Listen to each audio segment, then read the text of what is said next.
Welcome to Eureka Street Crypto. This is my anti-professional crypto channel. I'm just a barely sane dude who fell down the cryptocurrency rabbit hole. This channel is my fumbling attempt to communicate myself outside my own head about my journey in the crypto space. It is basically my brain dump. None of this is actual financial advice.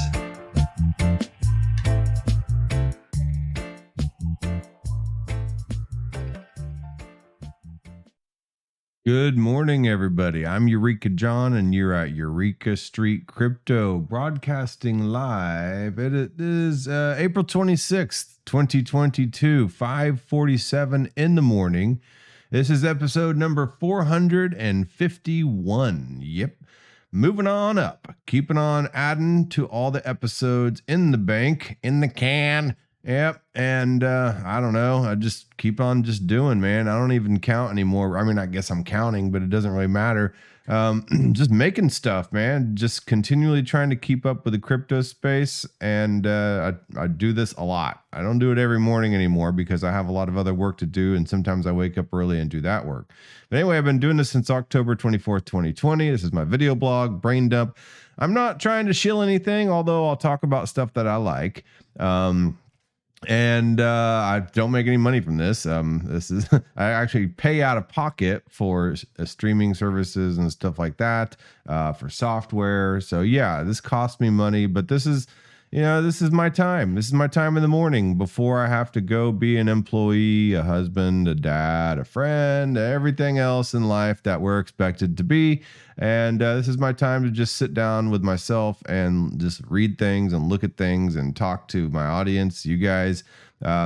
You can shoot me DMs, leave a comment on YouTube, give a like or whatever, that helps. I don't really keep up with stats, but I am kind of getting close to 1,000 subscribers. It's like 960 something. And I guess I'm at 1,000 YouTube subscribers, you can subscribe, monetize or some, make like what, $20 a month. I was posting on other platforms like Odyssey and BitChute and stuff like that, but it's just so much work in the morning for one guy to do before he leaves to go to work. So haven't really been posting up there. So my apologies for that. It's not that I've given up on the idea of decentralized platforms. It's just like that's a lot of platforms. So I'm trying to do. I know I'm suffering. I'm giving in to convenience here. And that's the convenience is the pitchfork of the devil. So anyway, but yeah, when I quit my job and I go full-time Web3 and this is all I do and I'm just like podcasting for my career, sure, I'll post on everything and everything available, but yeah. All right. So let's see here. This is not financial advice and not technical advice, not educational even. Okay. Dude. All right. All that crap aside. All right. Let's go over here to the old CoinGecko, see what we have going on. And okay, you like my new space background? It's like woo, flying through space. All right, Bitcoin's at $40,407.32. Last Saturday, it was down to 39,000. And I mean, it got low, man. And Ethereum's at 29.98. So Bitcoin was below 40,000. Ethereum was below 3,000. But you know what? It still doesn't stop the crypto heads from talking about crypto, man. This is the time when the market's kind of boring. It's been boring lately. It's literally been boring, but it's being a degen kind of keeps it it keeps it interesting. So yeah, I was at Digital Asset News. He posted on Twitter. I'm a degen in times like this or something like that. Yeah, man, I'm just a degen in general, but degenerate, total degenerate. Let's see what's going on with Twitter over here. A lot of interesting things been happening in Twitter. That reminds me, I want to check out the Doge price. So let's look at the prices here. Okay, so Ethereum's at 29.9873. Tether's at stablecoin. BNB $400.17. USD's at 99 cents. Terra 96.52. Solana. Actually, Terra's up 5.9% in the past week and 9% in the past 24 hours. So it's rebounded from its dip. Solana 5.2% up in the past 24 hours to $100.38. XRP down 11.5%, up 4.2% in the past 24 hours. Cardano 88 cents, up 5.3 in the past 24 hours. And the Doge 16 cents, up 15.1% in the past week and 29% in the past 24 hours. And that is because Elon Musk, it's confirmed, bought Twitter. And, if you don't know that, you probably don't pay attention to the news at all. It just might not be a bad thing, honestly. But, yeah. So the Dogecoin, Jackson Palmer, the original founder of Doge, and Billy Marcus. Billy Marcus seems cool, but Jackson Palmer is probably just freaking eating his toenails right now. He's just not. Yeah, he did not like Doge after he invented it and the way it went, and thought it went the wrong direction. He stomped off and went off into the ether space. And he talks about it here and there in articles and interviews and stuff like that. But yeah, he's definitely probably would not like Elon Musk owning his former project. Well, no, Elon Musk doesn't own Dogecoin. Sorry, I need to clarify. But Elon Musk has been talking. He's always been backing up Dogecoin for some weird reason. I think Elon Musk just kind of trolls everybody. He trolls the world. And liberals can't stand him. Conservatives are like, you kind of support some things that we like, but you know what to make of you cool. You cool. I don't know. I don't know. But yeah, so he bought Twitter, and so it'll be interesting to see what happens. Is he going to reinstate Trump's account? All these people that got canned for being themselves on Twitter. I know that there's some hate speech and stuff like that. But who knows? But anyway, here's a little article about it. It really doesn't say much informative about TechCrunch. I mean, you can find it all over Twitter, and you can find it all over every single media outlet. But it's Elon Musk's Twitter. So what next? He bought it for $48 billion. So Twitter, the platform that once helped fuel the Arab Spring and occupy Wall Street, is now owned by the richest man in the world. And you have to wonder what's impact it's going to have.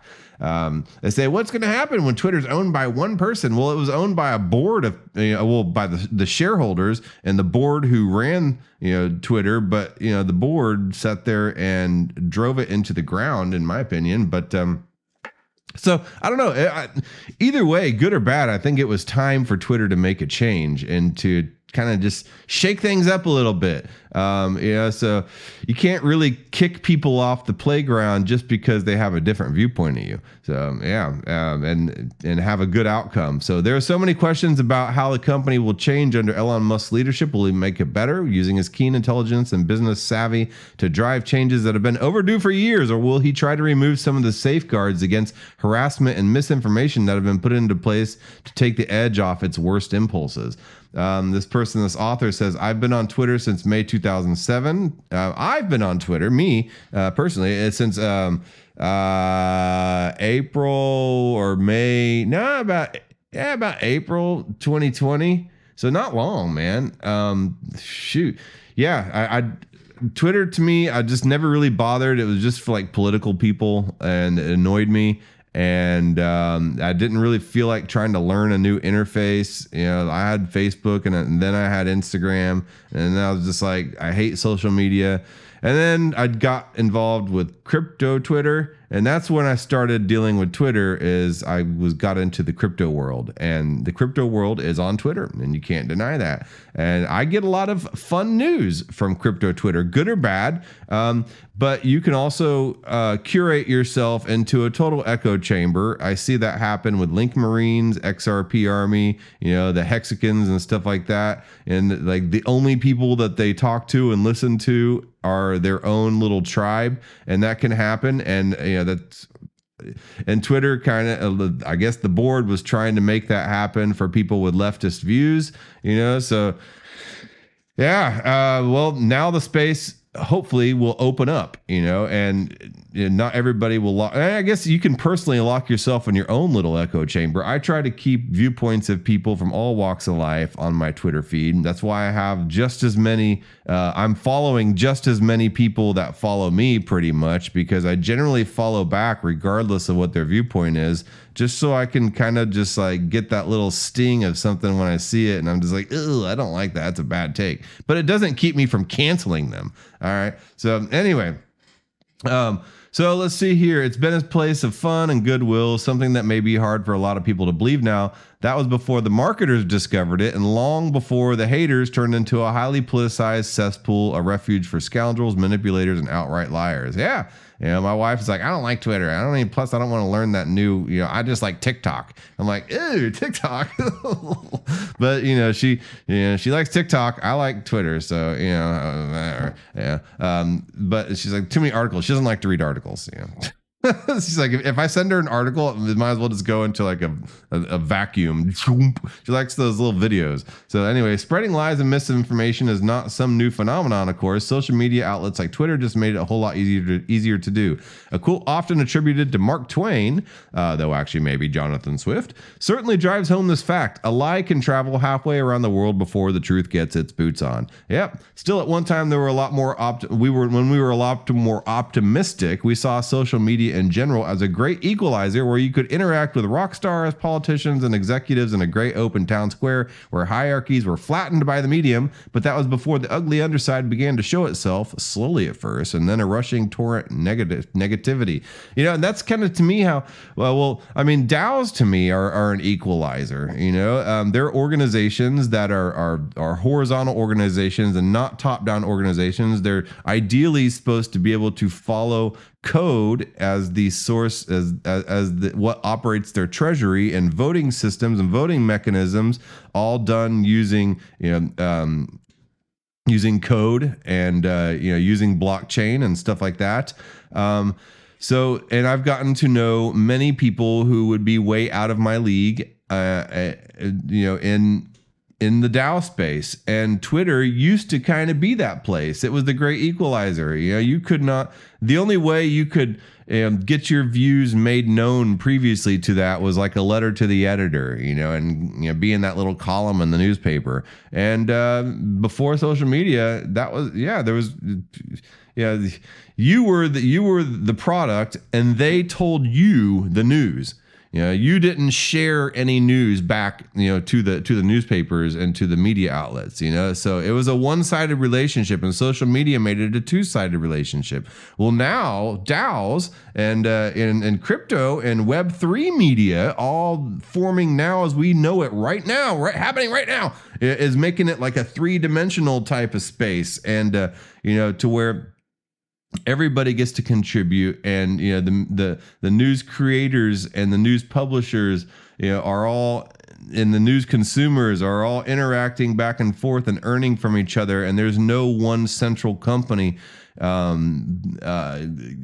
earning and profiting off of all your data and news that you provide. And this can be seen in things like the Journo DAO. And there's a project that I'm interviewing tomorrow, actually, opencurrent.io.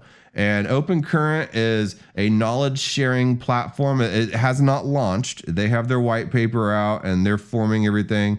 But Web3's fresh gift of knowledge. It's a knowledge exchange. It's basically like take, I guess, market research companies with source data, and then with Reddit, and then with WordPress, and people being able, and GM.xyz, people been able to form their own little knowledge communities and create little sub DAOs of the Open Current DAO, and all be able to exchange knowledge back and forth, and then to earn cryptocurrency for it, the current token. It's right now it's still, like I said, in its white paper stage. I'm going to be interviewing one of the founders tomorrow, so this should be an interesting interview, because I really want to touch on this whole idea of open source journalism, and for them particularly, they're an offshoot of current.com, and Current is a I guess a market research type of company that caters to corporations and stuff like that. Where do they get their info from? Like I don't know, Reuters, Associated Press. The media is owned by the BlackRock, and Vanguard, and they're owned by the Rothschilds, and they're sponsored by Pfizer. Like every single media outlet, there used to be 88 media outlets, and now there's 6, and they're all owned by the same companies and owned by the Rothschild and sponsored by Pfizer. Like seriously, you cannot get objective news out there if you try, unless you go to some of these alternative media platforms that are immediately discredited. So. Where do people get product research from, market research? Where do they get our media from? We get from Reuters and Associated Press and stuff like that. But now with Web3 coming into play and things like Open Current and the Journo DAO now wants to buy a newspaper. You have Ocean Protocol with the data marketplace where individuals and companies can upload their data sets to a decentralized marketplace and sell their data. I mean, it's things are opening up now and because people are becoming aware that everything is completely centralized at the top as far as information and media. And we don't like that. It's choking our ability to learn and for individuals to be able to own their own data. We're now starting to wake up and realize the value of our data. So yeah, pretty interesting stuff. So that's what Open Current's kind of about. Like I said, it started here with as a market research company, and then they have Open Current as a beta. And so let's go take a quick look at that. And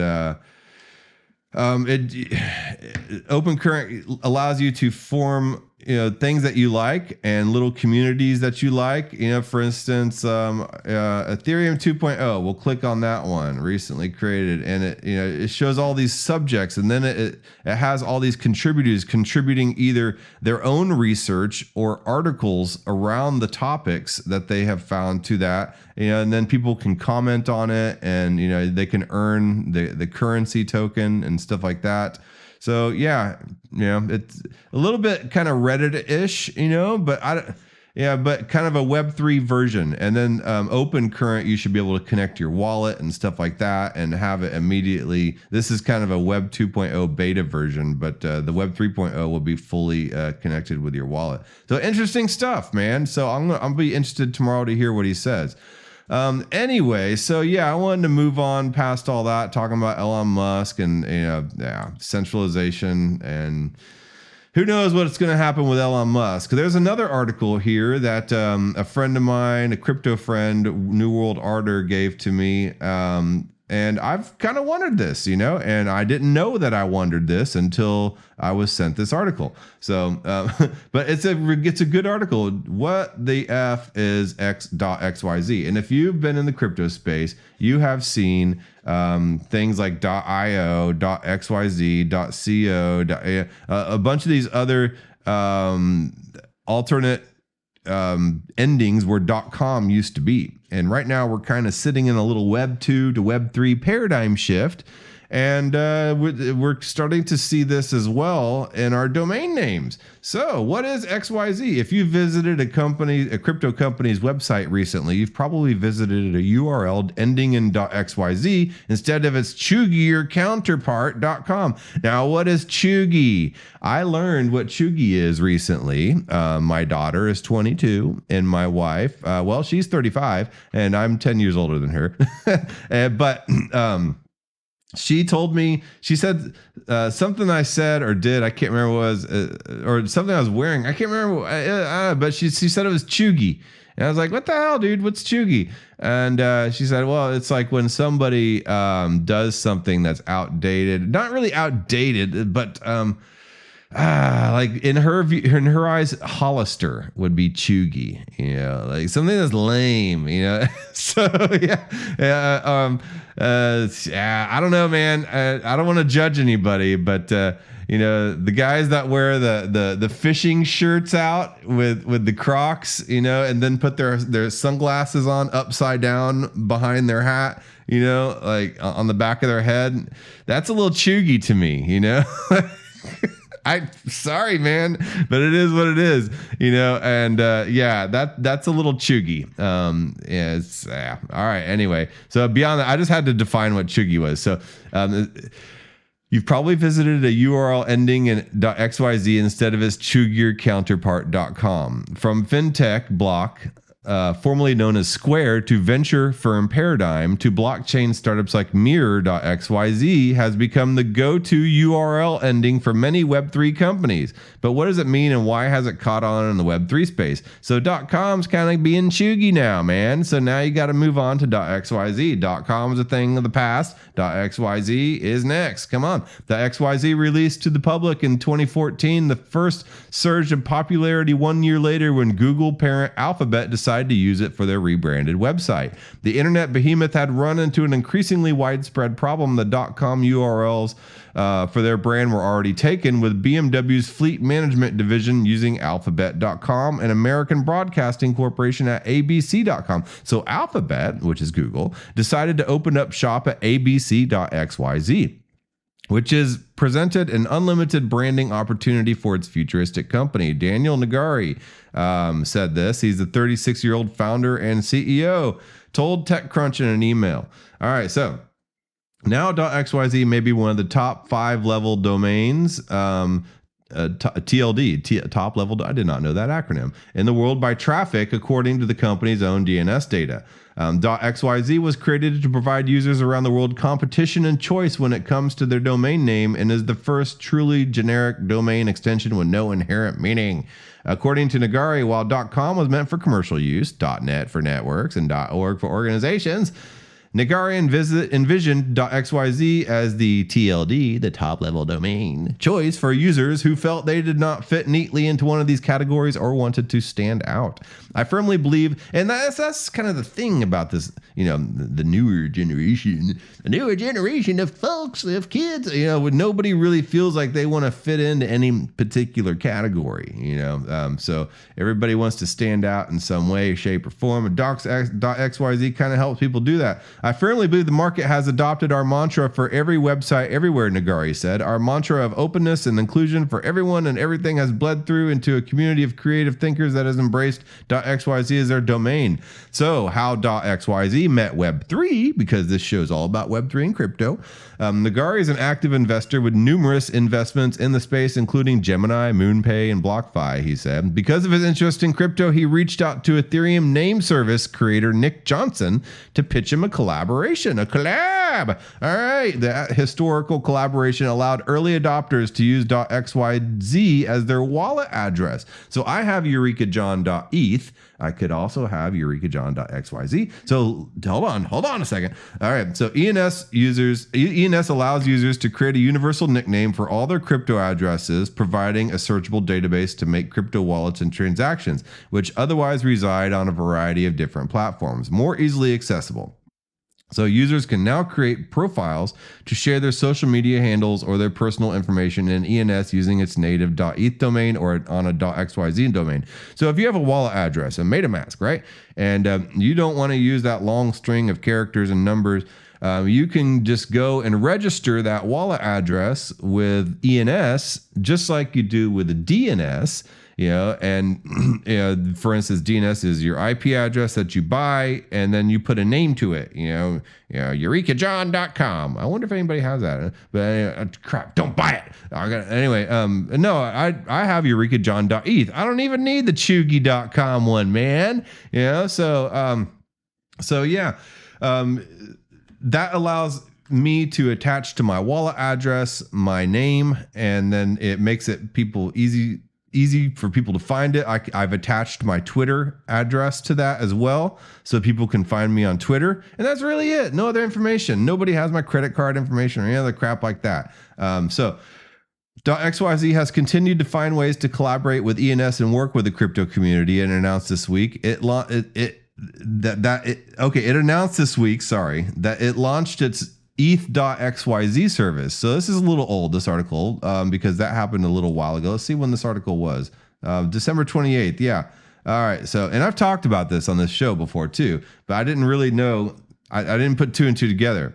All right, so it launched its ETH.xyz service, allowing users to search individual ENS profiles simply by adding .xyz to the end of their .eth name, rather than having to go to the ENS database to look them up, Nagari said.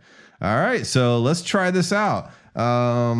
Eureka John .eth .xyz.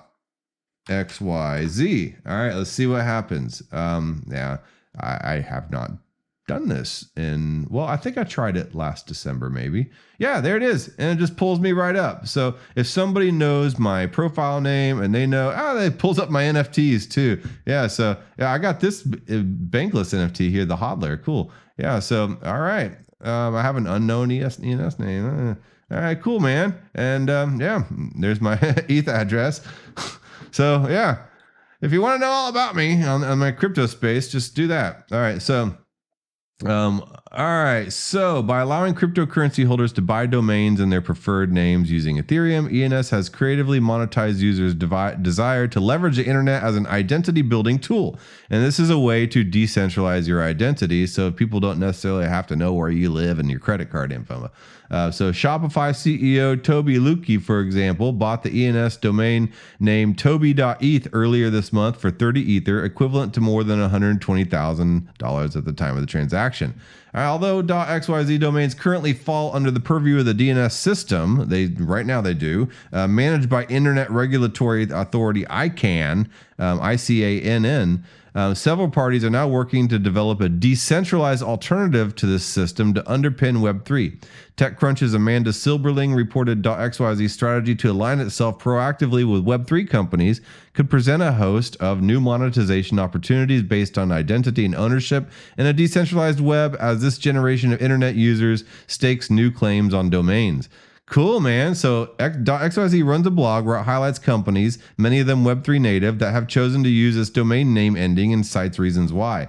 Some of them opted to use it for simple logistical reasons. DeFi platform Matcha said that the .xyz web extension gave it many more naming options. And Ethereum data tool Dune chose .xyz for a more concise allowed for a more concise web address. I assumed Dune.com was taken, the Dune the movie. Yeah. Its domains available to anyone who wants to purchase them also tend to be more affordable compared to the alternatives. To that end, .xyz launched a class of domain names known as 1.111b, which are 6 to 9 numerical domains available for 99 cents each year.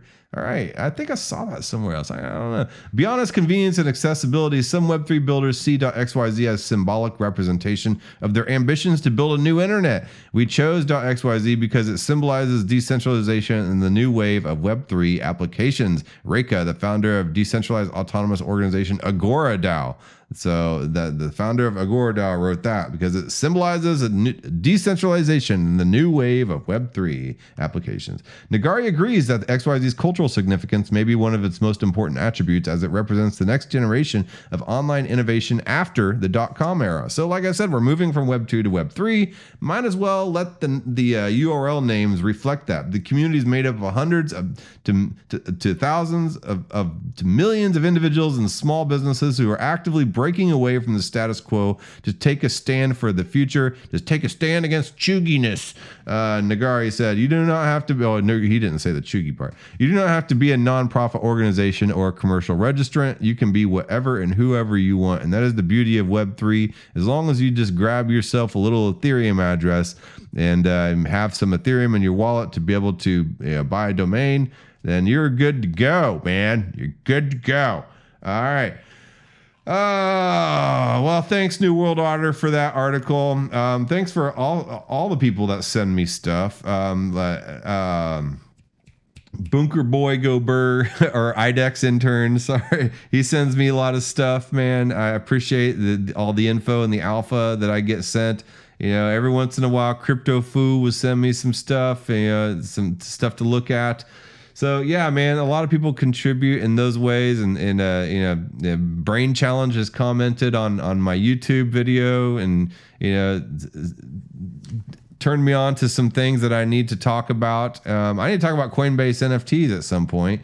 So I appreciate the people that give me feedback and talk to me about this stuff. This is why that I started doing this. It was me being able to reach out and talk to people about this topic of crypto that is constantly just like on my mind all day, every day. So yeah, it's nice to be able to know that there's other people out there. Like I said, this show is my message in a bottle, and I send it out there every episode to try to get feedback and talk to people about everything that's happening. Want to know if the opinions that I have are like really weird or if they're absolutely on point and in line with what is actually happening, because I'm not sitting here saying that, I'm right or some kind of source of truth, because I'm not. I'm just trying to figure this out. And I'm really happy that, this world, this crypto world, has allowed such a horizontal playing field for people of all levels and walks of life to be able to interact with. Like I said, tomorrow, the person I'm interviewing is like totally out of my league, but he's coming on this little show to talk to me about, a decentralized, knowledge sharing platform. So, all right. Anyway, I will talk to you guys tomorrow. Let me get over here. Okay. All right. Yeah, I'll talk to you guys tomorrow. I won't be on, and I'll have that video posted, I guess, in the afternoon or early evening. So I won't be on in the morning. All right. Anyway, give me a thumbs up, and I will talk to you later. Bye. I got to get my ass to work. Bye. Oh, come on, man. There we go.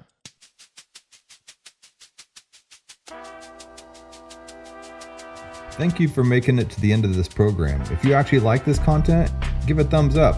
And if you want to hear more, just hit the subscribe button. I'm available on YouTube, Odyssey, and BitChute, and on all the major podcasting platforms in audio version. Spotify specifically. If you would like to follow and leave a review, that would help a lot. I am also available on Twitter at EurekaJohn1. That's EUREKA John, JOHN, and the number 1. My DMs are always open. Feel free to shoot me a message. Thanks again.